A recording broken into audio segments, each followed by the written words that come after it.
Good morning पापा। Good morning बेटा। पूरी रात पढ़ाई कर रही थी, सोई नहीं ना? ये देखो, दूध का गिलास वैसा का वैसे ही रखा है ना।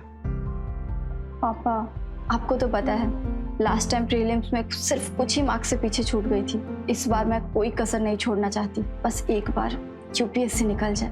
मैं जानता हूँ कि तू जी जान से मेहनत कर रही है कि तू कैसे भी करके यूपीएससी क्रैक कर ले। And I am proud of you. चाय पियो, फ्रेश हो जाओ और देखो कॉलेज के लिए रेडी।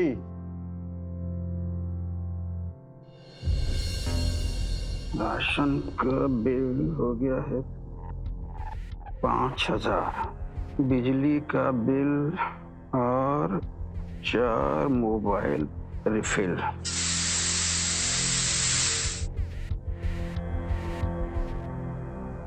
ये किचन की गर्मी, बाप रे बाप, आधी जिंदगी निकल गई इस गर्मी में।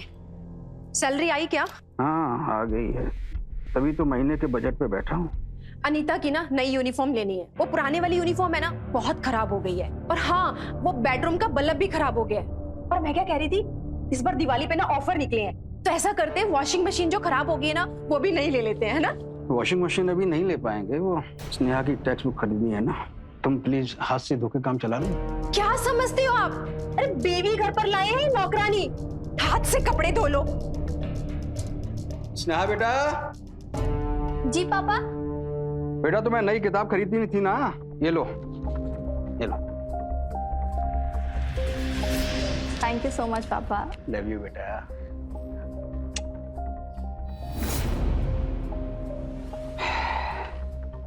घर के सामान के लिए आपके पास पैसे नहीं होते, मगर बेटी पर बर्बाद करने के लिए आपके पास बहुत सारे पैसे हैं। अरे कब से कह रही हूँ, मेरे मायके में वो जो लड़का है ना रुपेश, मेरा पड़ोसी, वो मरता है इस पर जान देता है, उससे ना इसकी शादी करवा दो। अरे दहेज भी नहीं देना पड़ेगा।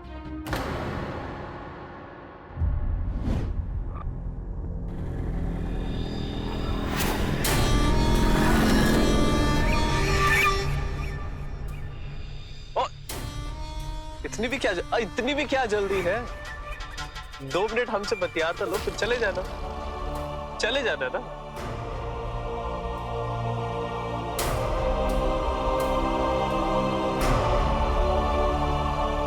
रूपेश से शादी? हाँ, अपनी बेटी की उस 12वीं क्लास मवाली के साथ शादी करवा दूं? अरे मरते मर जाऊंगा, लेकिन ऐसा कभी नहीं होने दूंगा। अगर तुम उसकी सगी मां होती तो कभी ऐसा कहती? तुम्हें उस पर नाज होता। जिस दिन वो कलेक्टर बनकर के आएगी ना, लोग कहेंगे वो देखो कलेक्टर स्नेहा पासवान के पापा आ रहे हैं। और मेरी बेटी अनीता, उसका क्या? अरे वो भी आपकी ही बेटी है ना, उसके प्रति भी कोई जिम्मेदारी है या नहीं? क्या आप बात करती हो? तुम कहां की बात कहां लेकर के चली जाती हो? तुमसे बात करना ही बेकार है। तुम्हारे साथ अगर यहां पर लगा रहा ना तो पूरा दिन निकल जाएगा।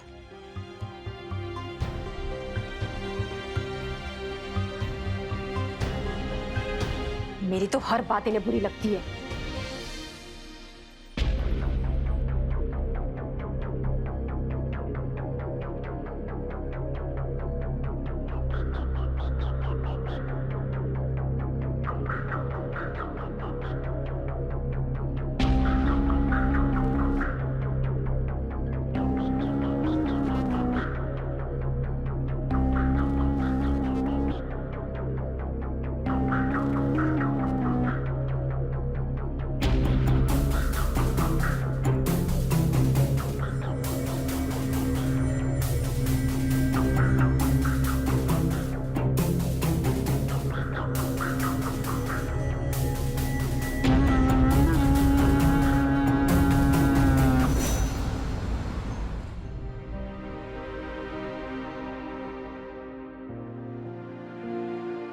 मम्मी डब्बा जल्दी लेके आओ, मैं कॉलेज के लिए लेट हो जाऊंगी।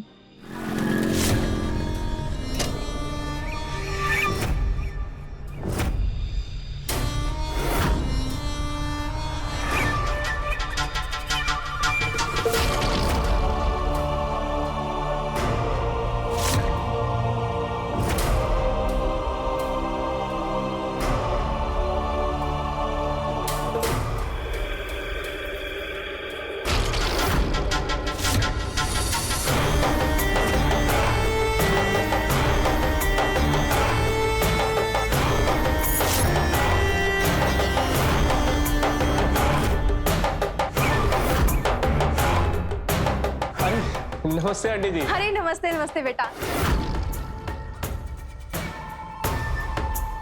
और बेटा घर पे सब कैसे हैं? सब बढ़िया है आंटी। ये लो, बिन मौसम मेढक फिर से टपक गया। अरे स्नेहा, कॉलेज आ रही हो? चलो ना, आज तुम्हें हम कॉलेज छोड़ देते हैं। ब्रांड न्यू बाइक लिए चमचमाती हुई सिर्फ तुम्हारे लिए। चलो। हाँ हाँ जाओ जाओ। नो थैंक्स, मैं बस से चली जाऊंगी। अरे बस से क्यों जाना इतनी गर्मी में? अरे रुपेश कह रहा है ना बाइक से छोड़ देगा, जाओ इसके साथ। माँ, मैं सृष्टि के साथ बस में जाऊंगी और आज हमारा टेस्ट भी है, हम दोनों को रिवाइज करना है। रुपेश बेटा तुम बैठो, मैं तुम्हारे लिए जूस लेकर आती हूँ। हाँ बैठो। बाप बेटी ना एकदम जिद्दी है, अड़ियल एक जैसे। अरे एक बार उसके साथ बाइक में चली जाती तो क्या चला जाता, पर महारानी को तो बस में जाना है। स्नेहा ये देखो, ये ना कश्मीर का सबसे बड़ा होटल है। हनीमून मनाने ना हम यहीं पे जाएंगे। तुम्हारा दिमाग खराब हो गया है? तुम्हें ऐसा क्यों लगता है कि मैं तुमसे शादी करूंगी?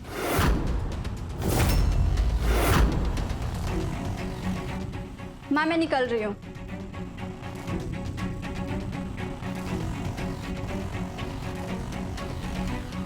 आंटी जी बस किसी भी तरह ना, किसी भी तरह आप एक बार हमारी स्नेहा से शादी करा दीजिए। अरे हमारे जीते जी अगर इस घर में कोई बारात आएगी ना तो वो सिर्फ तुम्हारी ही आएगी।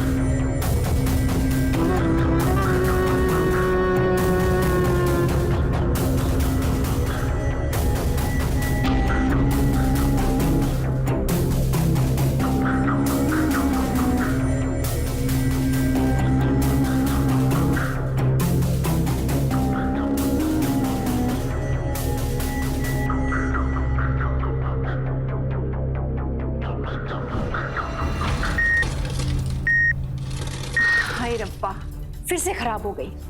क्या करें इसका हम? अरे अब तुम ही बताओ, अब कब तक हम हाथ से कपड़े धोएंगे? ये मशीन है ना, इसने हमें तंग करके रखा है। वैसे तो ना तुम बहुत समझदार हो, तुम्हें कुछ बोलने की जरूरत ही नहीं पड़ती। अरे पढ़ी लिखी लड़की है, रिश्तों की लाइन लगी है, लाइन, और ऊपर से इतनी सुंदर भी है। अरे वो शर्मा जी अरे परसों ही मिल गए, कहने लगे कि हमारे बेटे की ना शादी करवा दो इससे, और हम ना आपको ना ऑटोमेटिक मशीन देने के लिए तैयार हैं, और कहने लगे कुछ और भी चाहिए ना तो वो भी दे देंगे। अच्छा क्या है ना, हम भी सोच में पड़ जाते हैं। अब कभी कभी लगता है कि क्या करें। अब तुम ही देखो, इतनी पुरानी मशीन है, रिपेयर करवाने में कितना पैसा लग जाएगा।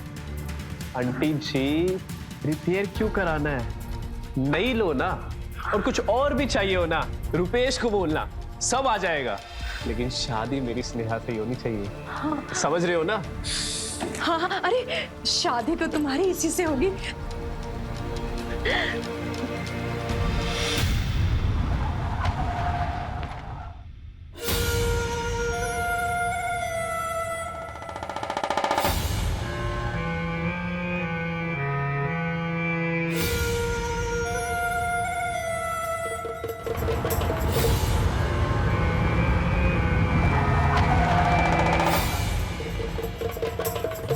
अरे धीरज जी।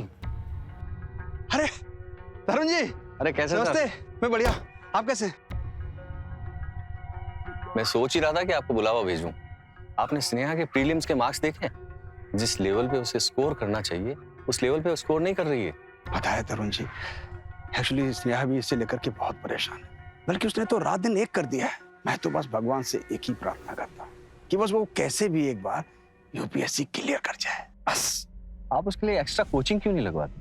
तरुण जी, आपसे क्या छुपाना, स्नेहा की तैयारी हमारी आधी से ज्यादा पगार निकल जाती है। अब एक्स्ट्रा कोचिंग करवाने के बारे में तो हम सोच भी नहीं सकते। आप उसकी टेंशन मत कीजिए, मैं कॉलेज से घर जाते वक्त हफ्ते में 2-3 बार स्नेहा को पढ़वा दूंगा। लेकिन आपकी फीस? अरे फीस की आप चिंता मत कीजिए, स्नेहा यूपीएससी क्लियर कर ले, यही मेरी गुरु दक्षिणा होगी। Thank you sir.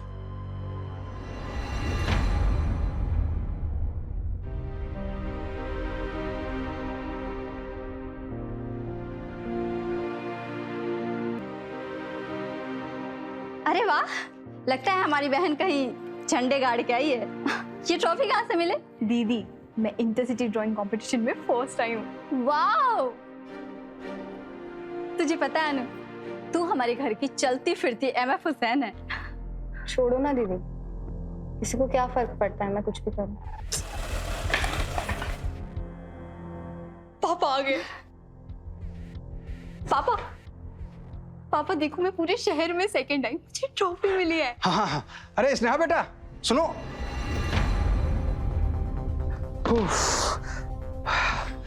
अरे सुनो बेटा, वो तुम्हारे प्रोफेसर साहब मिले थे रास्ते में। कौन? अरे वो तरुण जी, वो कह रहे थे मैं घर में आकर के तुम्हें यूपीएससी की कोचिंग देंगे। पापा, लेकिन इतने सारे पैसे कहाँ से आएंगे? अरे नहीं बेटा, वो कह रहे थे कि वो एक्स्ट्रा कोचिंग के लिए कोई फीस नहीं लेंगे। बेटा देखो बेटा, सिर्फ मुझे ही नहीं, प्रोफेसर साहब को भी भरोसा है कि तुम टॉप करोगे। बेटा आज भी ऐसे लोग हैं जो टैलेंट को बढ़ावा देते हैं, पैसों को नहीं। लेकिन बेटा अब तुम्हारी जिम्मेदारी और बढ़ गई है, क्योंकि अब हमारे साथ साथ तुम्हें प्रोफेसर साहब के सपना भी पूरा करना होगा। आई प्रॉमिस पापा, मैं दिन रात मेहनत करूंगी, अपनी जी जान लगा दूंगी, आपका सपना जरूर पूरा करूंगी। पापा मैं तो भूल ही गई। एक मिनट, लास्ट वीक क्लास के टेस्ट में मुझे फुल मार्क्स मिले हैं। अरे वाह, शाबाश बेटा। देखो सीखो अपनी दीदी से कुछ। बेटा ऐसे ही अच्छा काम करो। जाओ कुछ खा पी लो, फ्रेश हो जाओ और पढ़ाई में बैठो। क्या बेटा?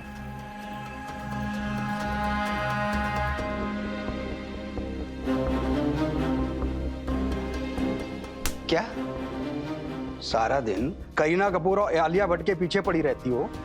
बेटा कुछ लाइफ में करना है या नहीं करना है? कल को अगर मैं माउंट एवरेस्ट भी चढ़ लूं ना, तभी आपको सिर्फ दीदी ही दिखाई देगी। आपके लिए तो मैं एग्जिस्ट ही नहीं करती। अरे ये ट्रॉफी किस बात के लिए मिली है भाई? अगर उसकी बात सुन ली होती ना तो पता चल जाता।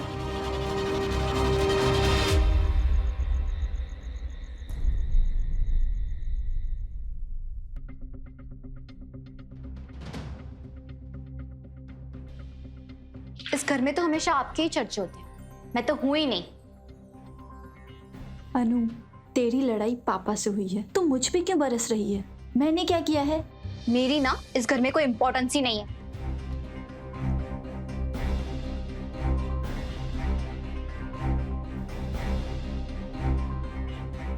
ऐसा कुछ नहीं है, पापा ने एक्साइटमेंट में ध्यान नहीं दिया। पता है, उनको ना हमेशा आपकी एक्साइटमेंट लगी रहती है। कभी ट्यूशन टीचर की एक्साइटमेंट, कभी अच्छे मार्क्स की एक्साइटमेंट। मेरी ट्रॉफी को ना उन्होंने देखा भी नहीं। अनु, तू पापा की बातों का बहुत ज्यादा सीरियस लेती है। तुझे तो पता है पापा के सर पे 10 चीजें होती है, दिमाग से निकल जाता है कभी कभी। छोड़ ना।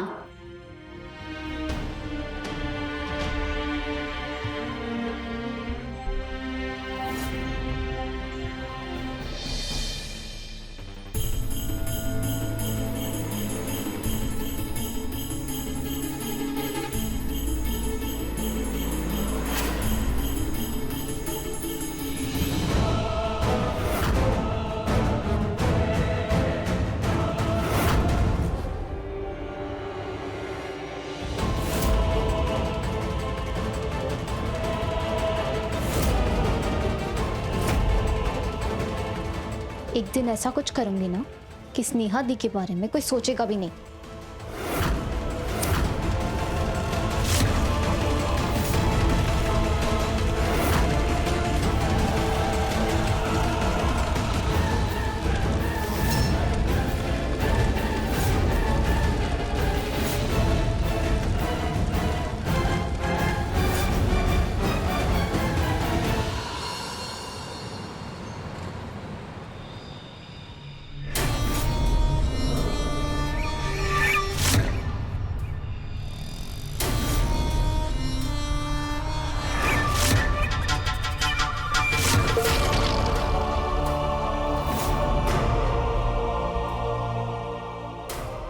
कॉलेज से आ रही हो? मैंने तुम्हें कितनी बार कहा है कि इतनी पढ़ाई लिखाई मत करो।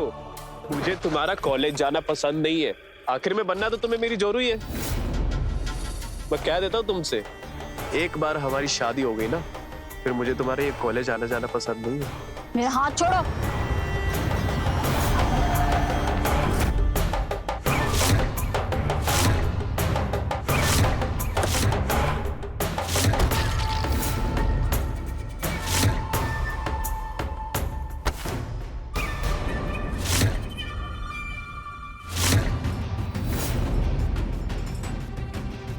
अगर हाथ पकड़ने का इतना ही शौक है तो हमारा हाथ पकड़ो।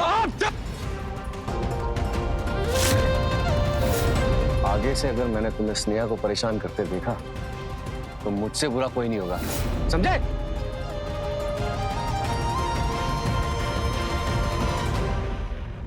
अरे सर, आप तो बुरा मान गए। वैसे आप है कौन? आपकी तारीफ। मैं स्नेहा का टीचर हूं और तुम तो तारीफ के लायक हो नहीं। औकात में रहो।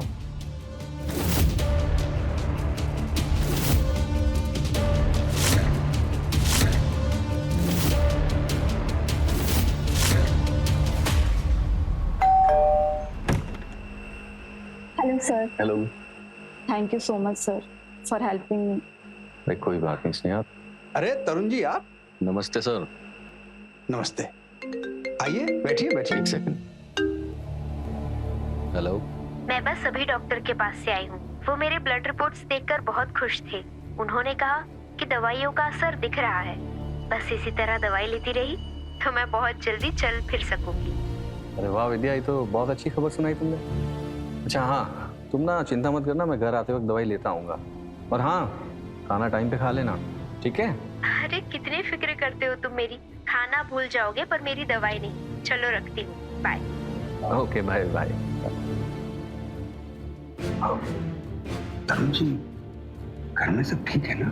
जी हाँ बिल्कुल ठीक है। मेरी वाइफ का कॉल था विद्या। एक्चुअली 3 साल पहले उसका कार एक्सीडेंट हो गया था।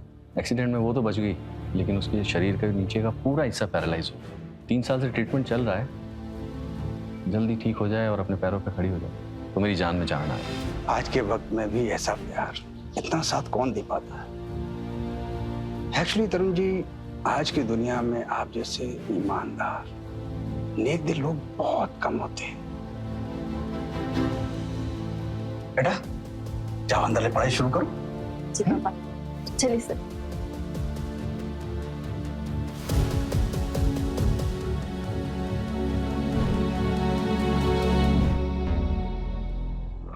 सर, आप अपनी पत्नी से बहुत प्यार करते हैं ना?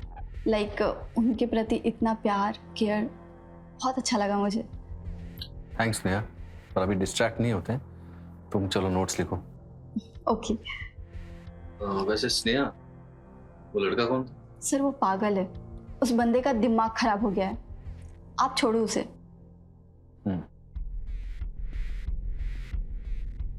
अरे सुनो, वो तरुण जी के लिए कुछ नाश्ता बना दो। कॉलेज से आए हैं ना, तो भूख लगी होगी उन्हें। हाँ हाँ, नाश्ता ही क्यों, इनके लिए हलवा पूरी ना बना दो। एक बात बताइए, इनको देने के लिए पैसे कहाँ से आएंगे? अरे सब लोग तुम्हारी तरह पैसों के लालची नहीं होते हैं।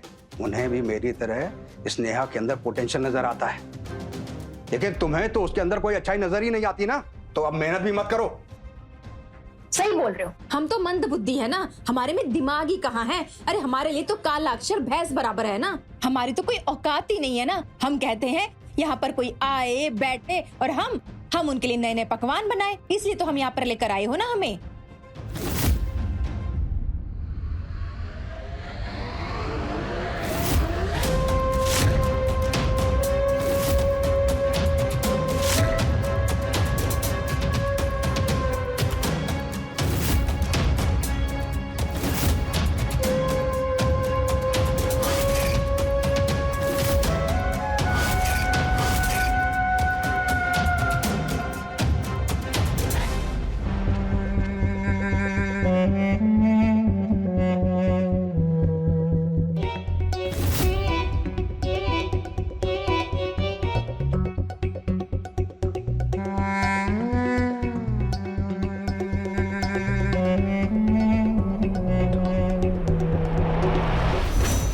ये मेहरबानी आप सिर्फ स्नेहा पर ही करते हैं या फिर मोहल्ले के और बच्चों को भी फ्री में पढ़ाते हैं?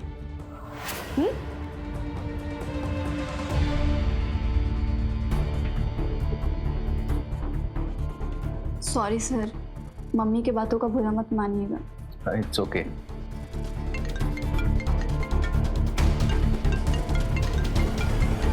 Excuse me.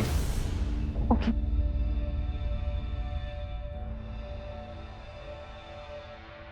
हाँ ओके अच्छा ना, तुम ना टाइम पे खाना खा लेना। ना ना ना ना ना, मेरा इंतजार मत करना बिल्कुल भी।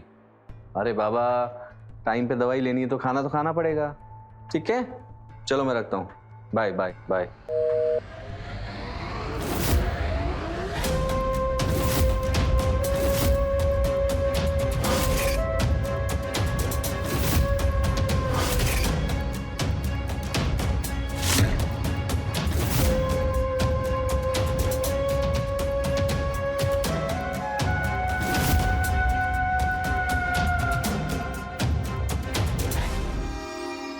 ओके स्नेहा, मैं अभी निकलता हूँ। सिविल कोड हम कल करेंगे। Okay sir. ठीक है, टेक केयर। बाय।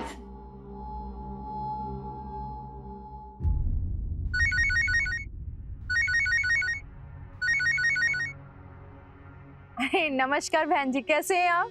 हम ठीक है। रुपेश के पापा और मैंने डिसाइड किया है कि दिवाली के दिन रुपेश का रोका कर देते हैं। इतनी जल्दी? मगर हम बहन जी आप चिंता मत कीजिए, भगवान का दिया हुआ मेरे पास सब कुछ है और मेरा जो है वो मेरे बेटे का ही तो है। अरे सब दहेज लेते हैं, मैं तो आपको देने वाली हूँ और इतना दूंगी कि आपकी छोटी बेटी का ब्याह भी इन्हीं पैसे से होगा। सिर्फ आप हाँ बोल दीजिए, आप फिर देखो मैं आपको कितना कुछ देती हूँ। जी जी जी जी, मैं आपको बताती हूँ। चलो ठीक है, मैं रखती हूँ। लक्ष्मी आएगी, लक्ष्मी। बहुत थक गए होंगे ना, मैं आपके पैर दबा देती हूँ। हमारे ऊपर मेहरबानी की कोई खास वजह? आपको पता है, आज ना रुपेश की माँ का फोन आया था कि अगर इस दिवाली पर ना रोका हो जाए ना तो बहुत ही अच्छा होगा। शादी स्नेहा की मर्जी से ही करेंगे, जब वो चाहेगी। मैंने कहा नहीं नहीं, कभी नहीं। अच्छा, नाराज क्यों है? मेरी बात को समझिए ना। पता है उन्होंने क्या कहा? उन्होंने कहा कि वो दहेज नहीं लेंगे, बल्कि वो उल्टा हमें 10 तोला सोना देंगे अनीता के लिए। स्नेहा तुम्हारी बेटी नहीं है, इसीलिए तुम ऐसा बोल रही हो ना। अच्छा मालती, एक बात सच सच बताना, क्या तुम अपनी बेटी अनीता की शादी ऐसे किसी गुंडे मवाली के साथ करवाने की सोच भी सकती हो?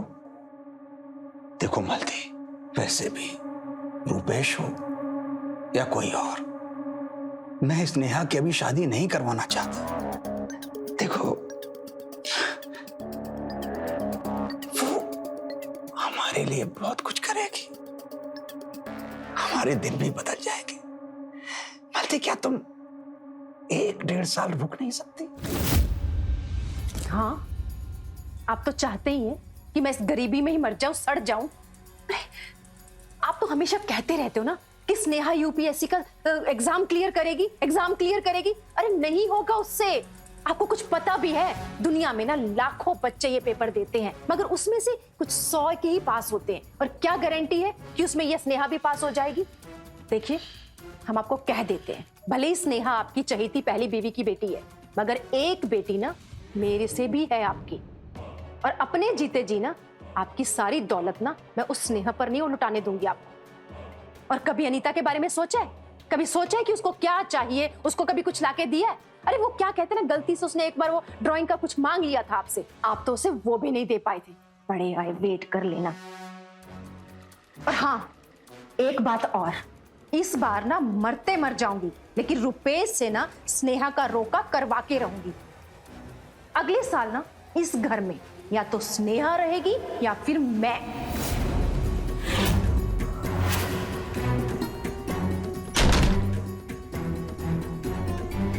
तुझे पता है, पापा जितना प्यार मुझसे करते हैं उतना ही तुझसे भी।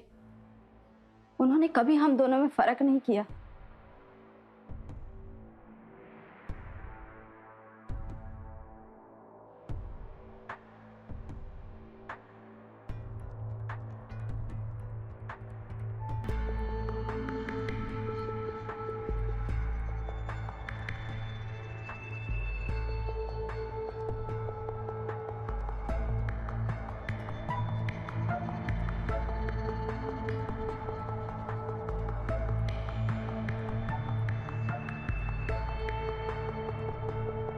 सर सर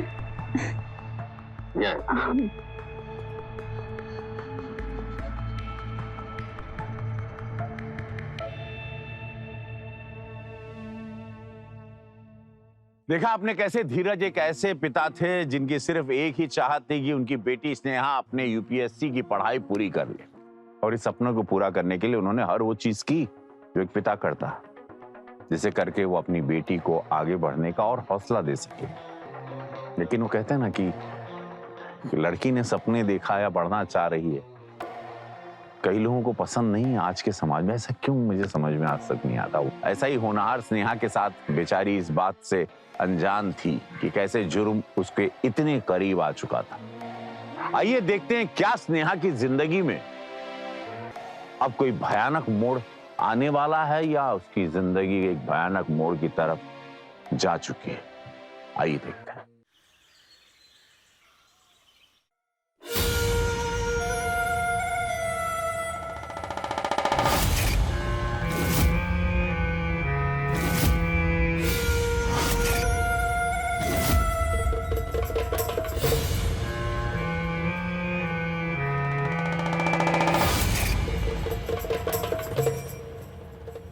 सर आप आइए।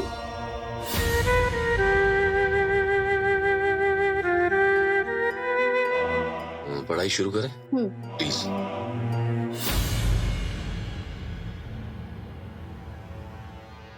दीदी मुझे ना कुछ शॉपिंग करनी है, प्लीज मेरे साथ चलो। अनु मुझे डिस्टर्ब मत कर, मुझे असाइनमेंट करना है और आज ही कंप्लीट करना है इसे। बट दीदी वापस आके कर लेना, वैसे भी कल संडे ही तो है। नहीं बट आज ही कंप्लीट करना है। तू चली जा अपने दोस्त के साथ। स्नेहा ना पढ़ाई के चक्कर पे ना खाना पीना तो भूल ही जाती हूँ। ये लो थोड़ा जूस पी लो। मम्मा देखो ना, ये शॉपिंग पे नहीं चल रही। स्नेहा बेटा चली जाना इसके साथ शॉपिंग पर, छोटी बहन है, उसका मन कर रहा है तेरे साथ जाने का। और वैसे भी तू तो सारा दिन ना बस पढ़ाई में ही लगी रहती है। अरे बाहर जा, घूम फिर, थोड़ा एंजॉय कर। और सुन, कुछ खरीद भी लेना अपने लिए, तुझे अच्छा लगेगा। हाँ जाओ। छोड़ो, वैसे भी मेरी बात कौन मानता है। लो अरे मेरी माँ, चल देखती हूँ तुझे क्या खरीदना है। जाओ।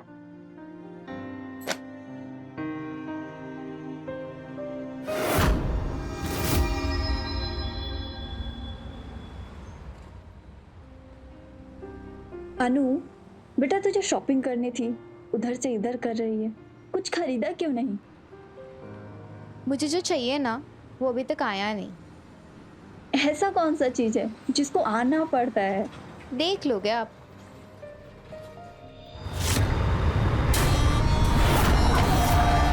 देख के नहीं चला सकता गाड़ी।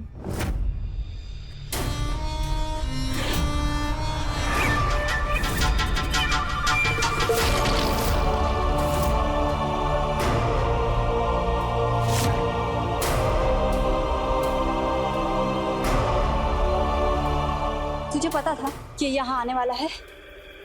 वो आपसे बात करना चाहता है दीदी, सिर्फ 10 मिनट की बात है। अनु मुझे तुझसे ये उम्मीद नहीं थी। अरे स्नेहा जी, एक बार गाड़ी में तो बैठिए। मुझे जाना दो।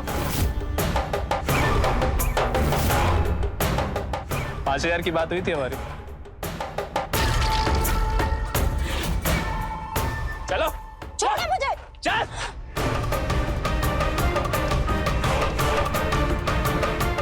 चलो।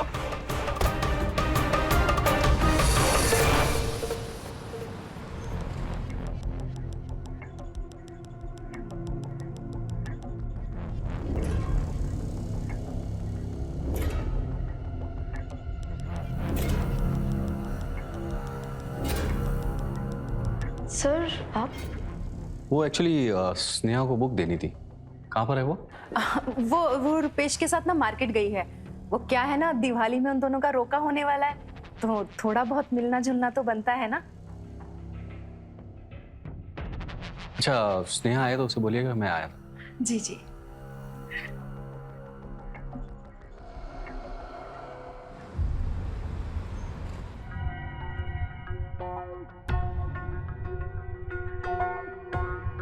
स्नेहा कहाँ है? तरुण जी का फोन आया तो वो कह रहे वो घर पे नहीं है। हाँ, वो रुपेश के साथ मार्केट गई है कुछ खरीदारी करने के लिए। जवान बच्चे हैं, थोड़ा घूम फिर लेंगे। मतलब? रुपेश उसे घुमाने लेकर गया है। अरे क्या मजाक है ये? सर इसमें तुम्हारी कोई कारस्तानी है ना?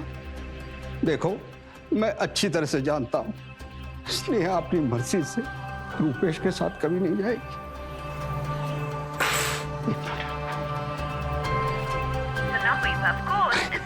स्विच ऑफ बता रहा है। एक मिनट रुकिए आप, मैं रुपेश को फोन लगाती हूँ। एक minute. The number you have called is currently switched off. Please try again Rupesh later. का फोन स्विच ऑफ आ रहा है। देखो मैंने तुमसे कहा था ना, मेरी स्नेहा को रुपेश से तुम दूर रखना। मैं कह रही हूँ ना, आप चिंता मत कीजिए, छोटी बच्ची थोड़ी ना है, अरे आ जाएगी। मैं उसे ढूंढने चलता हूँ। हटो तुम।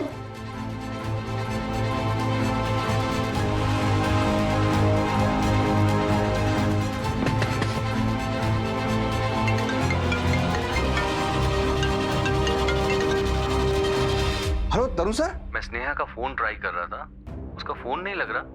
अरे मैं उसी को ढूंढने के लिए आया हूँ। मैं यहाँ ये रुपेश के घर पे आया था, लेकिन पता नहीं ये ताला लगा के कहाँ गया हुआ है।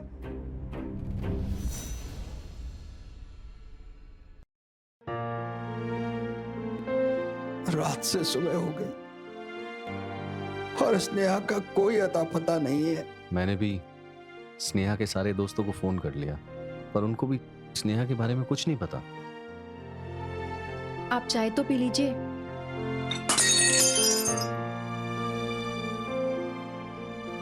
बेटी रात से गायब है और तुम्हें चाय की पड़ी है। धीरज जी शांत हो जाइए, ऐसे आपा खोने से स्नेहा नहीं मिलेगी। तो मैं क्या करूं? मुझे कुछ समझ में नहीं आ रहा। मुझे लगता है हमें पुलिस के पास जाना चाहिए।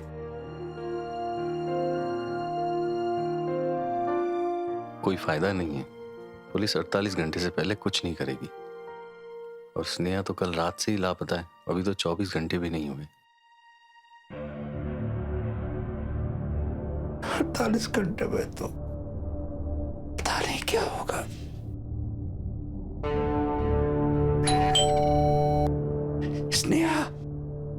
स्नेहा आ गई।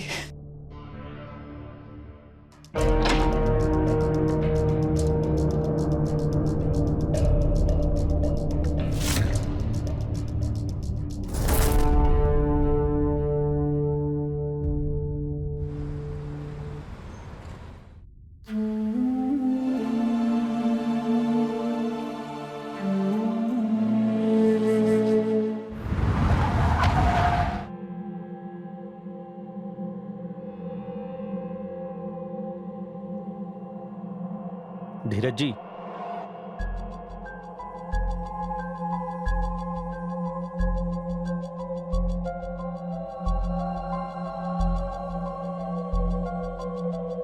स्नेहा की पोस्टमार्टम रिपोर्ट आज आ गई है। हमें कुछ सवाल पूछने हैं आपसे। पूछिए। धीरज जी, स्नेहा की मौत रात के तकरीबन 11 बजे हुई थी। उसके मरने से पहले उसके साथ जबरदस्ती हुई।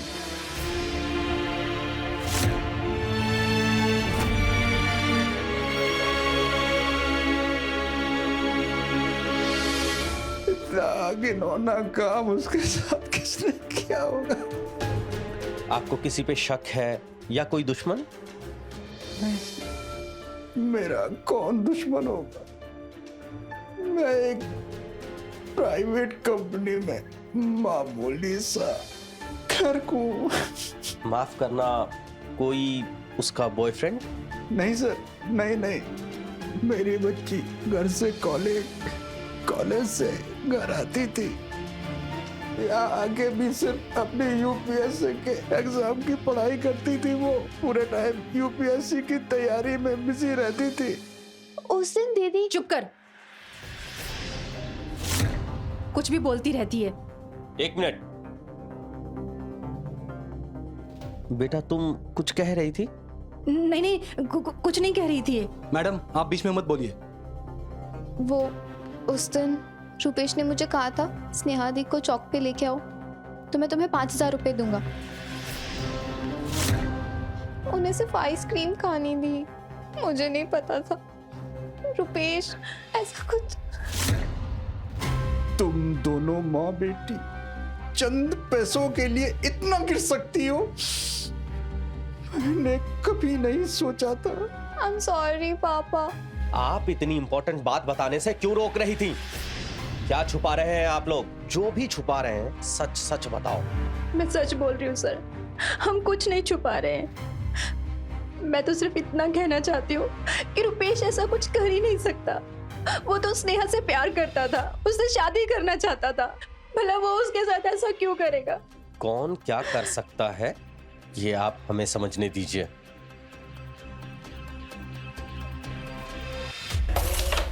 ये रानी हुई अपनी। बिना कबर के रानी अपनी नहीं होती। अच्छा ये ले फिर।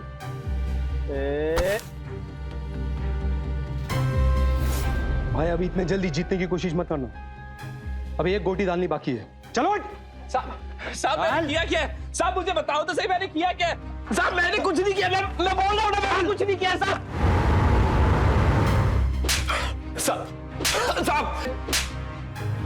साहब मेरा यकीन कीजिए, मैं क्यों मारूंगा साहब उसे? हमारी शादी होने वाली थी साहब, आप समझने की कोशिश कीजिए, मैंने नहीं मारा उसे साहब। अकेले फेरे लेने वाला था।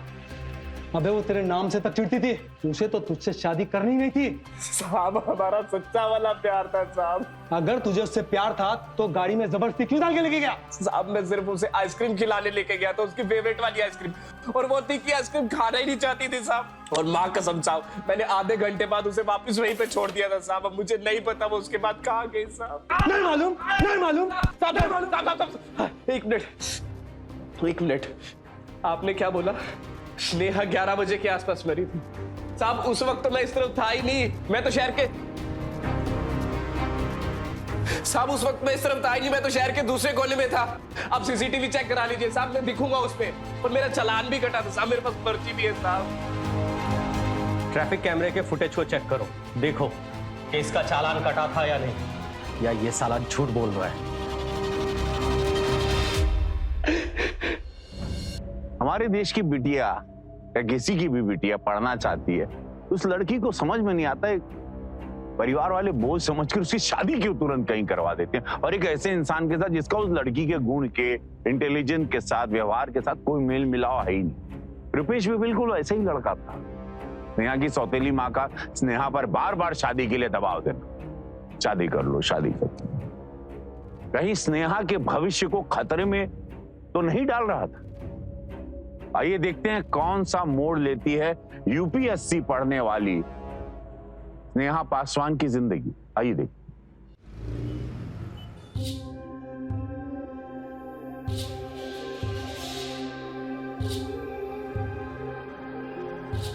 सर इसकी बात तो सही है, वो टाइम पर तो इसका ट्रैफिक चालान काटा था, तो स्नेहा को किसने मारा होगा? तुम एक काम करो, स्नेहा के मोबाइल का लास्ट लोकेशन निकालो, उसी से बात आगे बढ़ सकती है। Okay sir.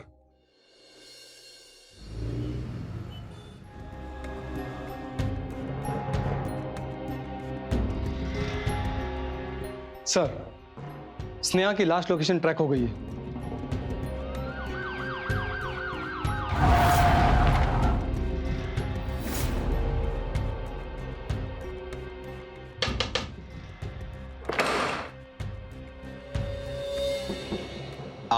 ये आपका घर है?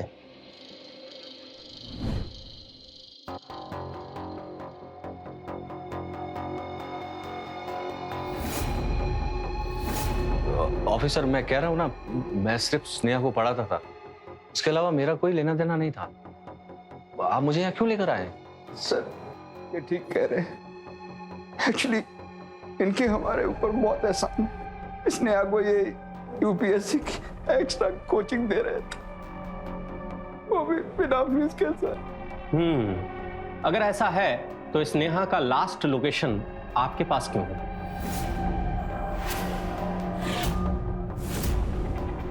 वो तो सर, मैं जब उस दिन उसके घर से निकला था तो स्नेहा मुझे रास्ते में मिल गई और उसे कुछ बुक्स चाहिए थी तो वो मेरे घर आई, बस और कुछ नहीं सर।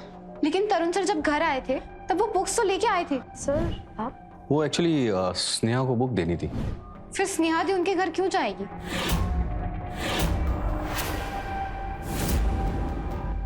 आप तो स्नेहा को वो बुक रास्ते पर भी दे सकते थे, इसके लिए घर बुलाने की क्या जरूरत थी?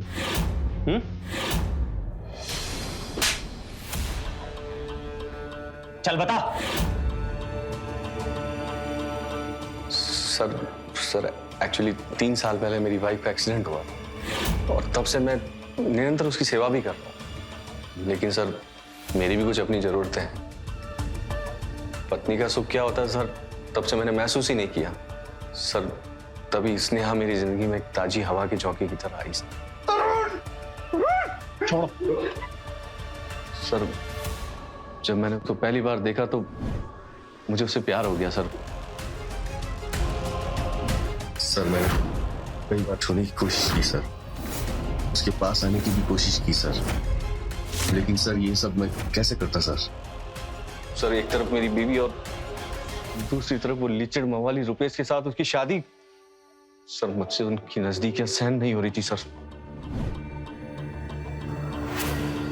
मैंने तुम्हें कितनी बार कहा है कि मुझे तुम्हारा डेली डेली कॉलेज जाना पसंद नहीं है? अच्छा। और तुमसे परमिशन किसने मांगी? परमिशन किससे मांगी मतलब? क्या मतलब है इस बात का? हाँ छोड़ो। पता है ना तुम मेरी होने वाली पत्नी हो, तो जैसा मैं कहूंगा तुम्हें करना पड़ेगा, जाने मन।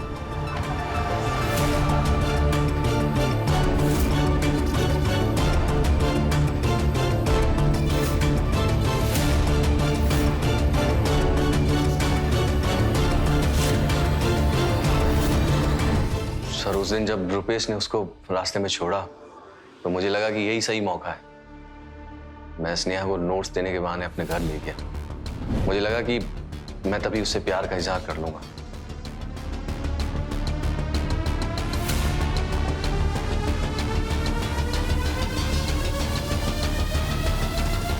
स्नेहा, मैंने तुम्हें जब से देखा है मैं पागल हो गया। दिन रात बस तुम्हारे बारे में ही सोचता रहता हूँ। मैं तुम्हारे बिना जी नहीं पाऊंगा।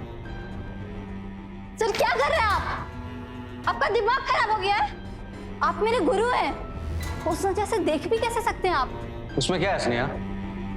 मेरे सीने में दिल नहीं है क्या? मैं इस दिल को कैसे समझाऊं जो सिर्फ तुम्हारा होना चाहिए? मैंने आपको उस वजह से कभी नहीं देखा सर। क्यों? तुम्हें तो वो आवारा रुपेश ही पसंद है ना? मैं कह देता हूँ, अगर तुम मेरी नहीं हुई ना तो मैं तुम्हें किसी और के लायक भी नहीं छोड़ूंगा। सर प्लीज मुझे छोड़िए। सर, उस दिन जब स्नेहा ने मुझे इनकार किया तो मेरे अंदर का हैवान जाग गया सर, और मैंने गुस्से में आकर वो जलील हरकत कर दी।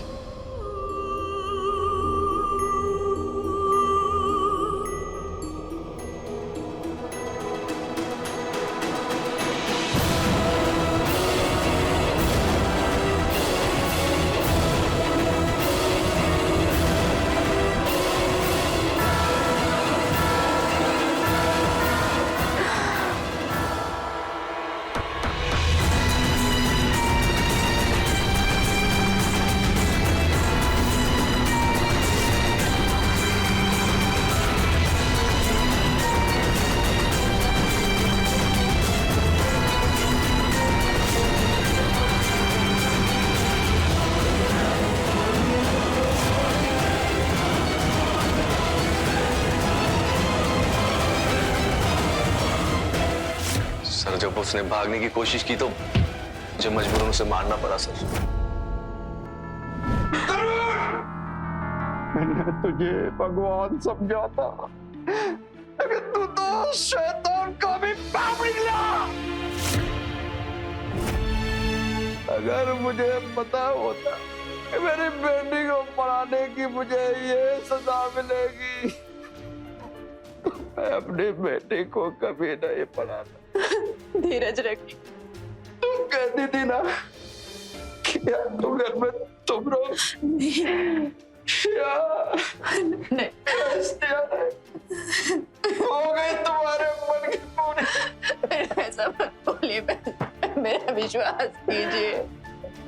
मैं मानती हूँ कि मैं स्नेहा को ज्यादा पसंद नहीं करती थी, पर मैंने कभी उसके साथ ऐसा हो ऐसा कभी नहीं सोचा था। ले जाओ इसे, हवालात में डालो। चल। तरुण का स्नेहा को फ्री में पढ़ाने के लिए तैयार होना किसी चमत्कार से कम नहीं था। एक बार भी स्नेहा के पापा धीरज जी ने यह सोचा नहीं कि एक संत रूपी आदमी के शैतानी दिमाग में क्या चल रहा था और अज्ञानता में अपनी बेटी की जिंदगी शैतान के हाथ में सौंप दी। और क्या हुआ, एक बाप को अपनी बेटी की जिंदगी से हाथ धोना पड़ा। किसी भी इंसान पर बिना सोचे कृपया प्लीज अपने बच्चों के भविष्य को नहीं सौंपना चाहिए, क्योंकि ये अंधा विश्वास एक संगीन जुर्म को अंजाम जरूर देता है, दे सकता है, देगा। तो रहे खबरदार और बने होशियार। देखते रहे मेरे साथ क्राइम फाइल्स। जय हिंद, भारत माता की जय।